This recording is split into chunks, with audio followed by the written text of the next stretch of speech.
Class ফাইভের রায় মার্টিনের প্রশ্নবিচিত্রা 2026 Alipurduar high school. প্রথমে হচ্ছে একের দাগে মানুষের শরীরে বর্ণ বলা হয় চামড়া, কোনটি শরীরে মেলানিন তৈরিতে সাহায্য করে?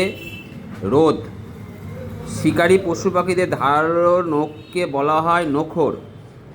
2-1 ত্বকে রোদ লাগলে ভিটামিন এ তৈরি হয়, ভুল। ভিটামিন ডি তৈরি হয়। মানুষের দেহে হাড়ের সংখ্যা 306, ভুল। 206টা হবে। গন্ডারে খড়গটি হলো শক্ত জমাট বাঁধা পালক, ভুল। চুল।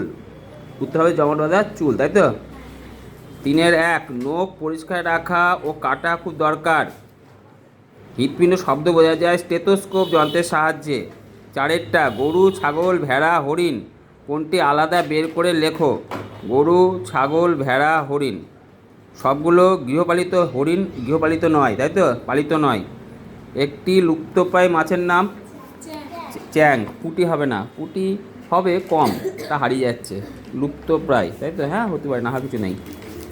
নেক্সট, একটি জৈব সারের নাম কম্পোস্ট। কাঁধ থেকে কোন হাড়কে বলা হয়? হিউমেরাস। ওআরএস এর পুরো অর্থ হচ্ছে ওরাল রিহাইড্রেশন সলিউশন।